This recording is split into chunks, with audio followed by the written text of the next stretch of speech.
अब ये आपका सवाल है, देखो बेटा सवाल क्या है, 0.5 मोल BaCl2 react with 0.2 mole Na3PO4 to form Ba3PO4 whole twice and NaCl. Calculate moles of Ba3PO4 whole twice and NaCl form. कितने कितने मोल इनके बने. Also calculate remaining number of moles after the reaction. Reaction हो जाने के बाद भी कितने मोल बचे. तो कितने मोल बचे इसका मतलब है किसकी बात कर रहा, एक्सेस अमाउंट की. रिएक्शन के बाद बचेगा कौन, जो एक्सेस में होगा, है ना. अच्छा, खर्चा कौन हो जाएगा पूरी तरीके से, जो लिमिटिंग होगा. क्लियर है. तो सबसे पहले हमने आपको 3 बेसिक स्टेप सिखाए. सबसे पहले सवाल को पढ़ो और ये डिसाइड करो ये सवाल कहां का है. तो हमने देखा कि ये सवाल कहां का है. पढ़ने के बाद हमारे पास 2 रिएक्टेंट है ना, और दोनों का हमको क्या दिया है, मोल. चाहे मोल दे दे, अमाउंट किसी में दे दे, मोल दे दे, ग्राम दे दे, ml दे दे, लीटर दे दे, किलोग्राम दे दे, किसी भी यूनिट में दे सकता है आपको अमाउंट. क्लियर है. तो आप सबसे पहले क्या करेंगे, रिएक्शन को बैलेंस करेंगे. क्लियर है.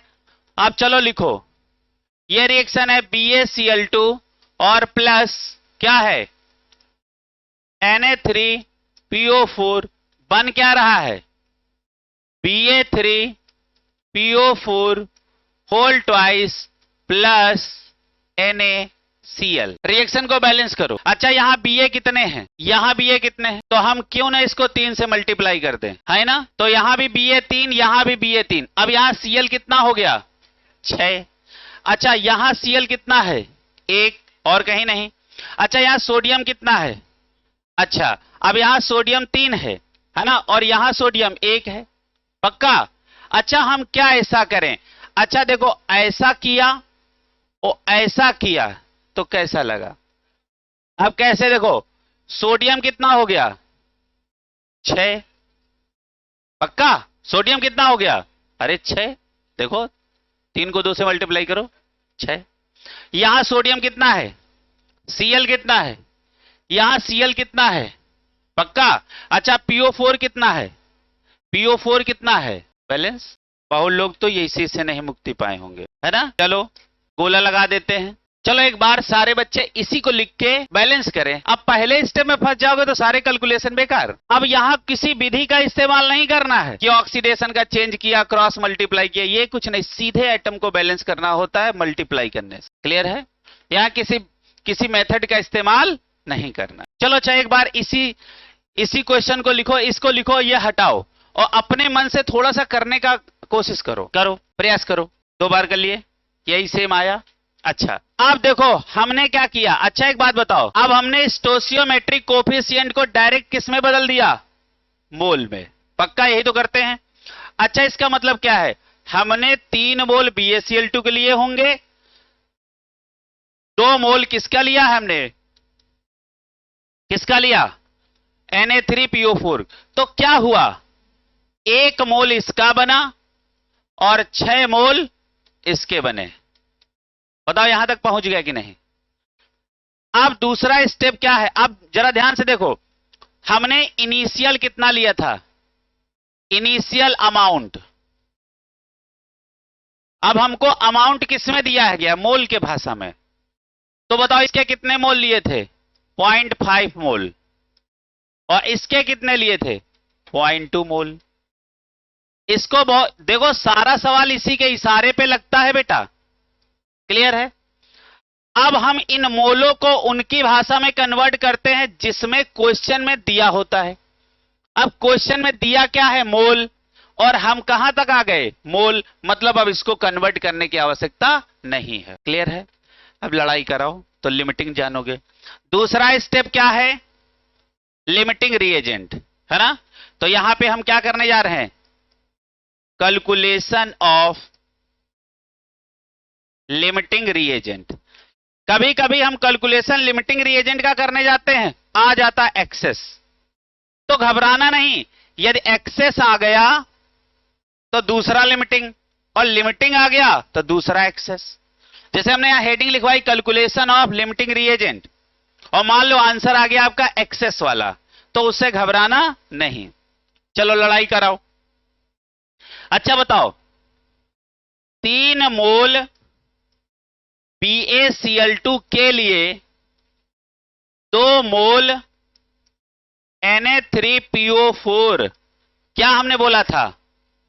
यह शब्द जरूर लिखिएगा, चाहिए। यही तो रिक्वायरमेंट है, यह शब्द जरूर लिखना, यही सवाल पकड़ में आता है। क्लियर है?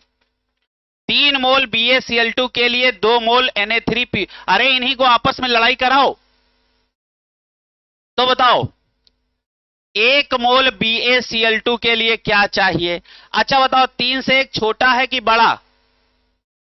वेरी गुड, 3 से 1 छोटा है कि बड़ा? छोटा। तो देखो यहां कहीं लिख लो, छोटा हो तो डिवाइड कर देना, बड़ा हो तो मल्टीप्लाई कर देना। इसको कहीं लिख लो, बहु ज्ञानी नहीं हो, हमको पता है, लिख लो। ये छोटा बड़ा हम आपको समझा रहे हैं। जो आप इनिशियली लेके चलें, आप उससे छोटा बड़ा देखें। अच्छा बताओ, 3 से छोटा 1 है या नहीं? छोटा है। छोटे के लिए क्या करोगे? डिवाइड। तो यहां क्या कर दोगे? 2/3, यानी 3 से क्या करोगे? इसे डिवाइड। समझ आ रही बात? इसको लिख लो। क्या पता लगे, क्लास 1 से लेके वही शुरुआत वाली 4 5 6 लेदर क्लास वो अलग, फिर क्लास 1 से लेके 12 तक सब बर्बाद किए, और उसके बाद फिर हमको ऐसे सवाल लगाने नहीं आता है कि 3 टॉफी इतने की मिलती तो 1 टॉफी कितने की मिलेगी, तो 10 टॉफी कितने की मिलेंगी। वही सवाल तो है ये, है ना? क्लियर है? तो ये क्या चाहिए? इतने मोल Na3PO4 के क्या है? चाहिए। अच्छा ये सबको समझ में आया कि नहीं? छोटे के लिए क्या करेंगे? भाग, है ना? तो अच्छा डिवाइड किससे करोगे? इस वाले नंबर से। क्लियर है? और मान लो इससे बड़ा आ जाता तो सीधे कर देते मल्टीप्लाई। ये बेसिक फंडामेंटल समझ में आ रहा? अच्छा, तो अब तीसरे स्टेप में हम उसको लेते हैं जो हमें क्वेश्चन में गिवन होता है। गिवन कितना है? 0.5। तो 0.5 मोल के लिए, अच्छा एक बात बताओ, ये भी तो छोटा ही है। अब ये भी 3 से क्या है? छोटा है ना? तो घबरा कह रहे हो? ये हो जाएगा 2/3 अपान 0.5, तो ये आ जाएगा कहां? झम से ऊपर। तो क्या हो जाएगा? 2/3 इंटू 0.5। आंसर बताओ कितना आया? ये बताओ, 1/3 आया कि नहीं? आंसर क्या आ जाएगा? 0.333 मोल। किसके? Na3PO4 के। बताओ, चाहिए। ये समझ में आया कि नहीं? डिवाइड किए हैं तो ये कहां चला जाता है? ऊपर। ये देखो, लिख लो लिख लो। तुम्हें कैलकुलेशन तो नहीं आता है? बदनाम तुम फिजिक्स को करते हो, आता नहीं जोड़ घटाना। फिजिकल को बदनाम करोगे, आता नहीं जोड़ घटाना। पता लगे 2/3/0.5 है, कह रही है हमारा बस के बात नहीं है। तो कहां फंसे? कैलकुलेशन में फंसे। तुम साइंस में नहीं फंसे। हमने आपको बेसिक फंडामेंटल क्लियर किया कि यदि छोटा हो तो क्या करना? डिवाइड, और बड़ा हो तो मल्टीप्लाई। क्लियर है?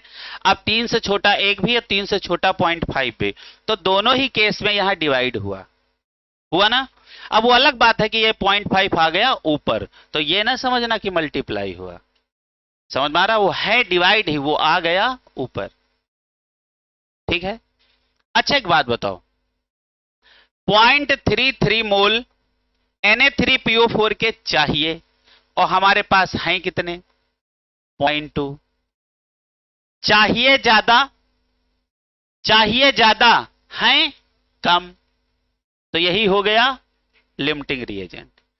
चाहिए कितने? Na3PO4 के। अच्छा बताओ, अब इसको और इतना नोट करो पहले, फिर आगे इसी को बढ़ाएं। नोट करो, लिखते जाओ बेटा। सवाल देखो थोड़े से बड़े हैं, लेकिन आपको इसके कॉन्सेप्ट आने चाहिए। क्लियर है? नहीं तो हम भी तुमको जुगाड़ बता सकते थे, MDS, mole divided by stoichiometric coefficient बेटा, लेकिन फंसोगे उसमें। इतना लंबा हम क्यों जाते हैं? हम भी ये चुटकुला बता के हीरो बन गए होते, फिर तुम सवाल लगाते तो। लेकिन ये भरोसा नहीं होता ये सही भी है या गलत भी है। तुमको नहीं लगता है कि यदि हम जुगाड़ को इससे मना कर रहे हैं तो कुछ तो बात होगी? नहीं तो हम तो total जुगाड़ी Lal.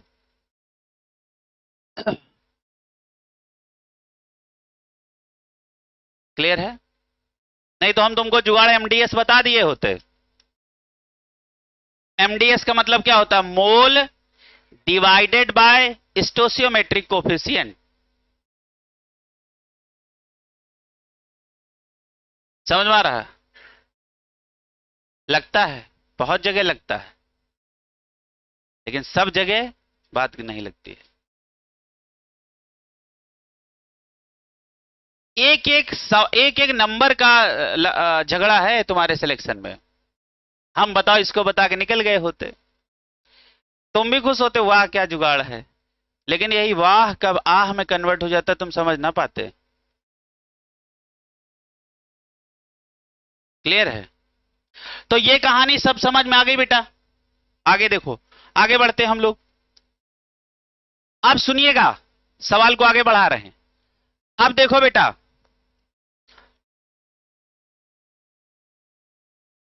Required mole of Na3PO4 equal to 0.333 mole, है ना? और अपने पास अवेलेबल कितने हैं? अवेलेबल मोल ऑफ Na3PO4 कितने हैं बेटा? 0.2 मोल। आवश्यकता ज्यादा है, अपने पास अवेलेबल कम है, पक्का है यही क्या हो गया? Limiting reagent. इसका मतलब है अपने सवाल में Na3PO4 क्या है? Limiting reagent. पक्का है BaCl2 क्या है? Access reagent. बचेगा कौन रिएक्शन के बाद? BaCl2। खत्म कौन हो जाएगा? Na3PO4। बताओ सारे बच्चे यहां तक निकल आए? अब all the calculation done on the behalf of limiting reagent. Clear है? तीसरा स्टेप देखो बेटा, इसको यहां तक सब लोगों ने लिख लिया, ठीक है? अब अपने पास लिमिटिंग के नाम पे कौन आ गया? अब ये अपने पास क्या है? ये है एक्सेस रिएजेंट, और ये अपने पास क्या निकल के आया है? लिमिटिंग रिएजेंट आया। ये कलर दिख रहा है दूर से, चमचमा रहा। हाँ चलो अच्छा, तो ये कहां है? किसको डिवाइड करोगे?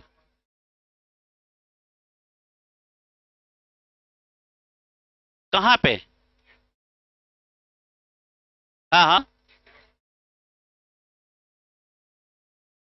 इसको इससे मल्टीप्लाई करोगे। किसमें?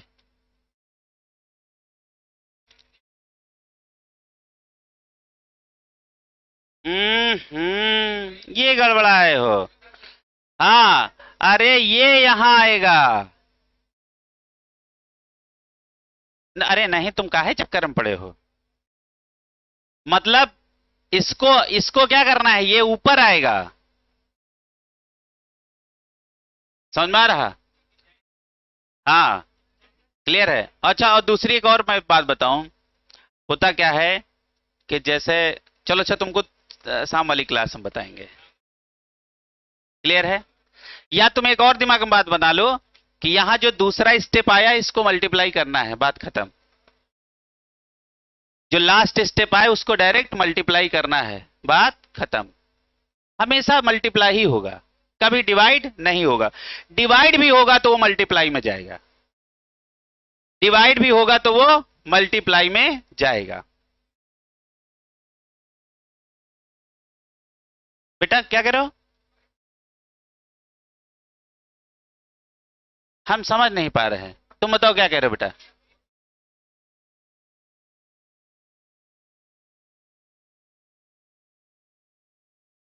इसको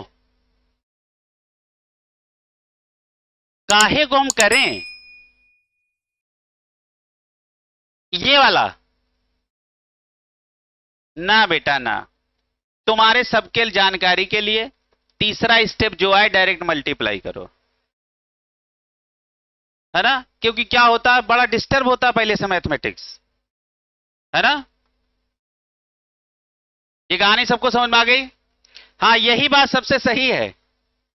अच्छा हम क्या करते हैं, बच्चों से ही सीख लेते हैं कि अगली क्लास में कैसे बताना है, नहीं समझ रहे हो? हाँ तो इस बात को समझ लिए, ये कहानी सबको समझ में आ गई।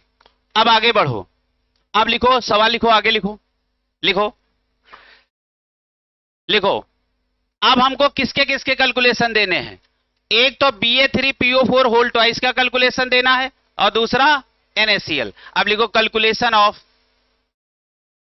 मोल of, calculation of mole of Ba3PO4 whole twice, Ba3PO4 whole twice and NaCl form, and NaCl form, and NaCl form। अब सबसे पहले किसके लिए कैलकुलेशन करेंगे बेटा, सबसे पहले किसके लिए कैलकुलेशन करो, Ba3PO4 होल ट्वाइस, इसके लिए कैलकुलेशन करो, है ना। अब all the calculation done on the behalf of limiting reagent, है ना। अब चलो करो।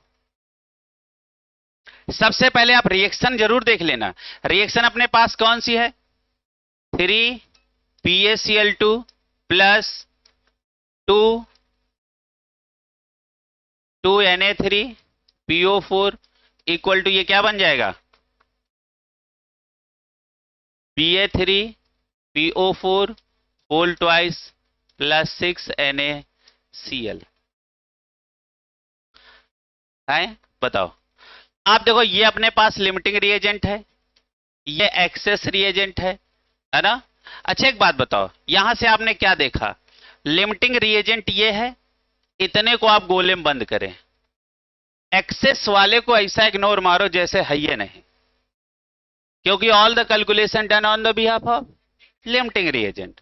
अब आप बताओ, अब और ध्यान से देखो, 2 मोल इसके, 1 मोल इसका और 6 मोल इसके। अब सवाल तुम लगाना यहां शुरू करो, बताओ 2 मोल Na3PO4 से बनेगा कितना, 1 मोल Ba3PO4 होल ट्वाइस। तो 1 मोल से कितना बनेगा, 1/2। इसलिए सवाल में कितना गिवन है, बताओ ये कितना लेके चले थे, 0.2 लेके चले थे कि नहीं, 0.2 मोल। लास्ट वाली लाइन में वो वाला अमाउंट लेंगे जो हमारे क्वेश्चन में गिवन होगा, क्लियर है। तो बताओ क्या करेंगे, 0.2 मोल से क्या करेंगे, 1/2 इंटू 0.2, आंसर क्या आया, 0.1 मोल।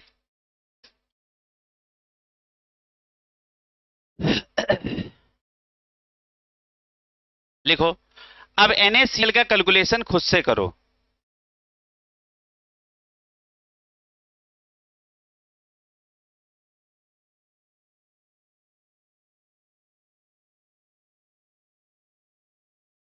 अब दूसरा वाला कर ही लिया होगा, चलो। अच्छा दूसरा वाला कैसे करेंगे, अब NaCl पे किस पे आ जाओ, NaCl पे। तो ये अपना कैलकुलेशन किसके लिए था, NaPO4 के लिए, ये वाला कैलकुलेशन। अब बेटा NaCl के लिए आप कैलकुलेशन करो। अब बताओ 2 मोल से 6 मोल, तो 1 मोल से कितने मोल, तो इतने मोल से कितने मोल, क्लियर है। अच्छा क्या करोगे, सब कैलकुलेशन किसके आधार पे करोगे, लिमिटिंग रिएजेंट।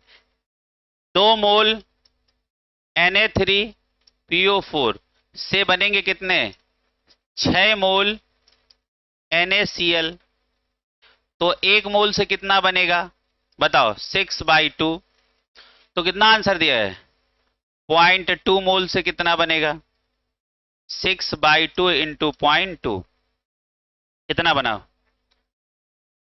0.6। ये सही है, ये सही है, ठीक है।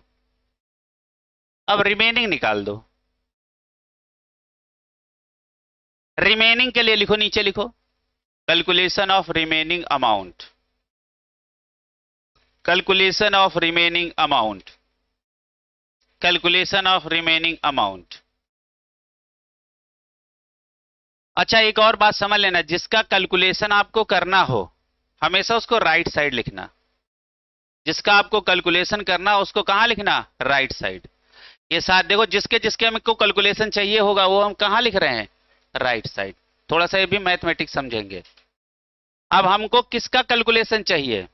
BaCl2 का। तो अब लिमिटिंग से Ba पे जाओ, बताओ हम क्या लिखेंगे? क्या लिखेंगे? 2 मोल 2 मोल NaPO4 के लिए कितना चाहिए? 3 मोल BaCl2। तो 1 के लिए, तो 0.2 के लिए। समझ में आ रहा? तो ये क्या आ जाएगा? Consume amount. तो क्या लिखा नीचे? हेडिंग क्या डाली हमने? कैलकुलेशन ऑफ रिमेनिंग अमाउंट, है ना। अच्छा, रिमेनिंग कैसे हम जानेंगे? यदि हम खर्चा जान लें, कंज्यूम कितना हुआ ये जान लें, तो टोटल हमको दे रखा है, खर्चा उसमें से माइनस कर देंगे, रिमेनिंग हमको मिल जाएगा। क्लियर है? जैसे मान लो घर से तुम 100 रुपया लेके चले बाजार के लिए, और यदि हमको यह मालूम पड़ जाए कि तुम कितने रुपया खर्चा किए हो, तो हम रिमेनिंग अमाउंट पता कर लेंगे ना। तो नीचे लिखो, लिखो लिखो consume, consume number of moles of BaCl2, या ऐसे लिखो number of mole BaCl2 consume, number of moles of BaCl2 consume. लिखो number of moles of BaCl2 consume. ठीक है भैया, चलो आगे चलते हैं। क्या हम लिखने जा रहे हैं? Number of moles of BaCl2 consume. ठीक है। अच्छा, एक बात बताओ, सवाल में क्या था? 2 मोल Na3PO4 के लिए कितने मोल BaCl2 चाहिए? 3 मोल BaCl2 चाहिए, है ना। तो बताओ 1 मोल के लिए क्या हो जाएगा? 3/2। इसलिए सवाल में कितना दिया गया है? कितना? 0.2 मोल के लिए। जब इसका 2 मोल खर्चा होता है तब इसका 3 मोल खर्चा होता है। जब इसका 1 मोल खर्चा होगा तो इसका 3/2 मोल खर्चा होगा। ये हम खर्चा निकाल रहे हैं। 2 मोल Na3PO4 खर्चा होने से BaCl2 के कितने मोल खर्चा हो रहे हैं? अच्छा, खर्चा शब्द क्यों बोल रहे हैं? क्योंकि रिएक्टेंट हमेशा खर्चा ही होता है और प्रोडक्ट हमेशा बनता है। क्लियर है? अब जरा इसके लिए देखो, तो 3/2 और इंटू 0.2, आंसर क्या आ गया? 0.3 मोल ऑफ BaCl2 कंज्यूम। अब देखो remaining amount, remaining mole of BaCl2, तो क्या हो जाएगा? इनिशियल मोल किसके? BaCl2 minus consume mole of BaCl2। अच्छा, इनिशियल कितना लेके चले थे?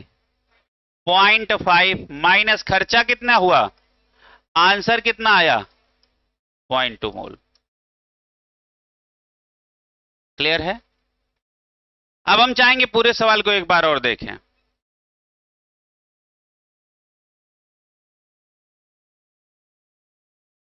ये कहानी समझ में आ गया? अब उनके भी बाप आ गए। कौन कौन GTP आया? हाँ।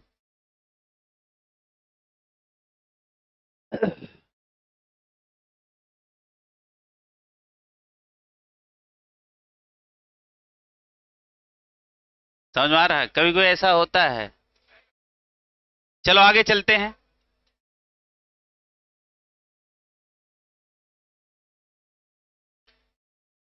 अच्छा, उसके पास एक ही अस्त्र होता है, that is Google.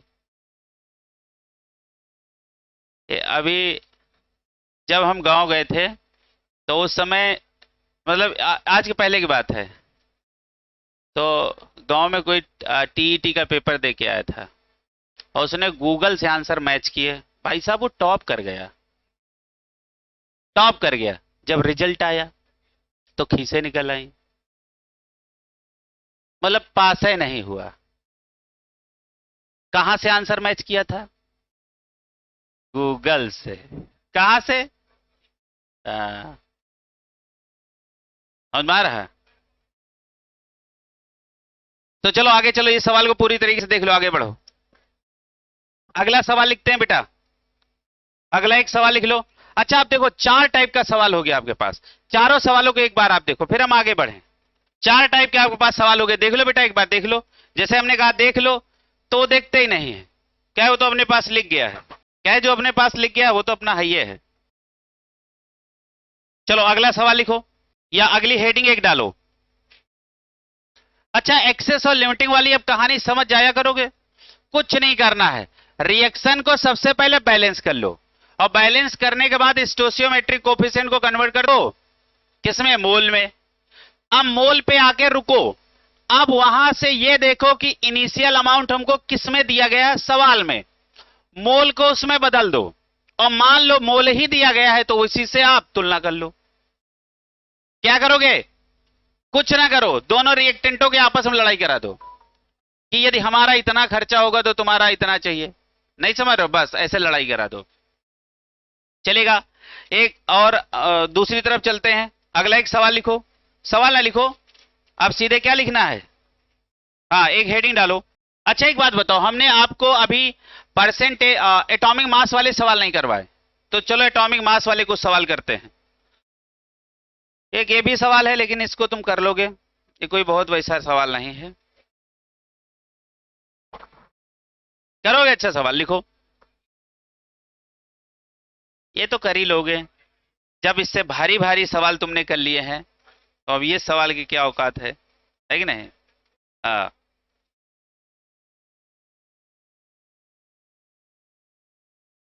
Calculation of molecular weight of a gaseous mixture. Molecular weight पे गोला लगाओ, मॉलिक्यूलर वेट पे गोला लगाओ। अब नीचे लिखो। अच्छा बताओ, हमारी हेडिंग क्या है? जितनी हेडिंग पढ़ा रहे हैं ना, उतने टाइप के सवाल यहां आपसे पूछ सकता है। क्लियर है? तो ये भी एक टाइप का सवाल बनता है। अच्छा, लिमिटिंग रिएजेंट वाला आप सवाल लगा लोगे, कोई ज्यादा तकलीफ तो नहीं है ना? है ना? बस ये जैसे चार सवाल हमने, देखो मैक्सिमम जितनी पॉसिबिलिटी हो सकती हैं हम सवाल आपको वहां तक लगवाए हैं। अब बताओ, हमने एमएल वाला करवा दिया, ग्राम वाला करवा दिया, है ना, लीटर। अब देखो, ग्राम करवा दिया, किलोग्राम समझ गए, खाली कन्वर्ट ही तो करना है। अब हमने एमएल कराया, लीटर समझ गए, हमने मोल भी करवा दिया। अब किस में पूछेगा? और अब किसी में पूछे तो तुम मोल पे लाने की क्षमता रखते हो? नहीं। मोल के 6 फार्मूलों से उसको वहां से यहां ले आओ। क्लियर है? चलो आगे लिखो, लिखो नीचे लिखो, उसके लिखो molecular weight of gaseous mixture means. अब ये हेडिंग नहीं है, अब उसी के अंदर इसको लिखो, हेडिंग हो गई। लिखो molecular weight of gaseous mixture means, molecule लिखो means mass of 1 mole of a gaseous mixture, mass of 1 mole of gaseous mixture. ये जरा 1 मोल को गोले में बंद करो। क्लियर है? जैसे मान लो, ये सवाल कैसा हो सकता है? जैसे मान लो ये एक कंटेनर है और इसमें दो गैसें हैं, एक गैस ए है, ये एक गैस बी है ना? गैस ए के मोल मान लो इसके N1 है, और इसका मास मान लो M1 है। गैस बी के मोल मान लो बेटा N2 है और इसका मास बेटा M2 है। ये कंटेनर है, इसमें ये दो गैसें क्या हैं, भरी हुई हैं। बनाओ। अब हम सीधे आंसर पे चलते हैं। एक टाइप का ये भी सवाल आ सकता है। लिखो बेटा, लिखो। हमने आपको मोल और मास दोनों गैसों का दे रखा है। लिखो। अच्छा, एक हमको अब दो बातें यहां बताओ। बताओ total mass of mixture.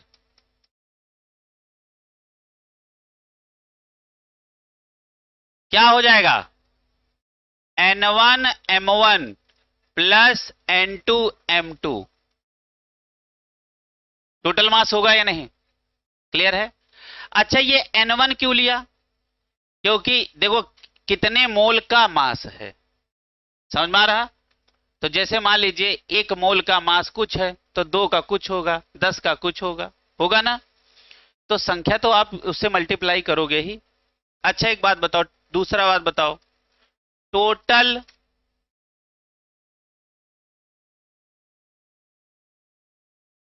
Mole of mixture, moles of mixture क्या करोगे? N1 plus N2। लिखो।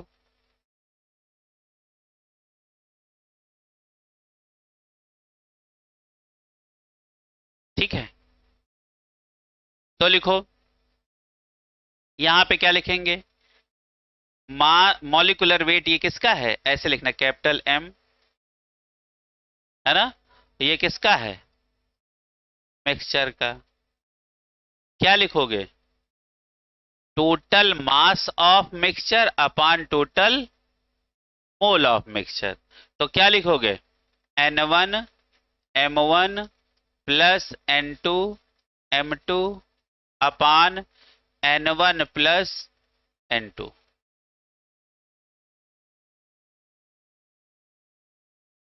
लिखो।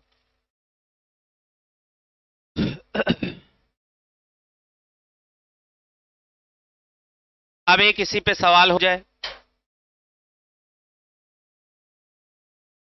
लिख लो, एक सवाल लिखो।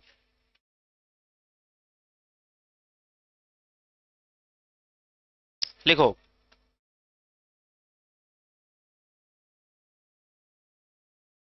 लिखो। अ वेसल कंटेन, लिखो बेटा, अ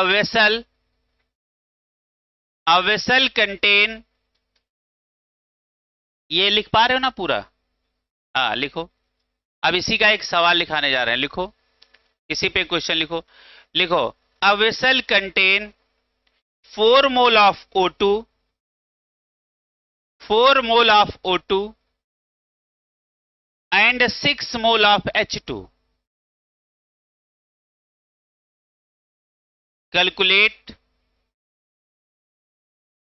molecular weight, calculate molecular weight of the gaseous mixture.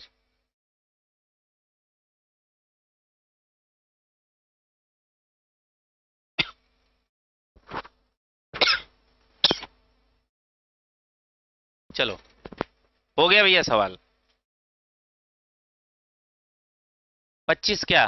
Molecular mass 25। चलो ठीक है। 4 मोल हमको किसका दिया है? O2 का। और 6 मोल किसका दिया है? H2 का। बस लगा लो, अब तो आ ही जाएगा। चलो फार्मूला यही लगा लिया जाए। चलो, ये फार्मूला हम लोगों ने लगाया। बताओ, हमारे पास दो गैसें हैं। मान लीजिए अब हमारे ये कंटेनर है, इस कंटेनर में दो गैसें हैं। एक गैस O2 है और एक गैस H2 है ना? इसके मोल कितने दिए गए हैं? 4। इसके मोल कितने दिए गए हैं? 6। ठीक है। अच्छा, इसका मास बताओ। एक ऑक्सीजन का मास कितना है? 16, है ना? तो अब हमारे पास है कौन सी गैस? O2। तो एक O2 कितने की है? 32 ग्राम की। और एक H2 कितने का है? 2 ग्राम का। ठीक है। तो इसका मास हमको अपने से कैलकुलेट करना कितना है 32, और इसका मास कितना है 2। अब देखो N1 M1 पता, N2 M2 पता है कि नहीं पता? फार्मूले में रख दो। अच्छा N1 कितना है 4, M1 कितना है 32 प्लस, अच्छा बताओ N2 कितना है 6 इंटू 2 अपान 4 और प्लस 6, इसको मल्टीप्लाई करो 128 प्लस 12 बाई 10, इसको जोड़ दो 140 अपान 10। अरे हाँ, ओ माय गॉड, आंसर आ गया। आप देखो ऐसा सवाल मान लो आ जाए और आपसे गलत हो जाए तो बहुत अत्यंत दुख की बात है, तो भी एक टाइप आपको पढ़ाया गया है ना। तो ऐसे भी सवाल आपके मोल में पूछे जा सकते हैं। अगला लिखो, अब अगली हेडिंग डालो बेटा। हाँ, ये एक टाइप का एक सवाल हो गया। अब ऐसा नहीं 75 सवाल इस पे लगाना, अब एक टाइप का सवाल हो गया। आगे लिखो, अगली एक हेडिंग डालो, लिखो डेंसिटी ऑफ गैस,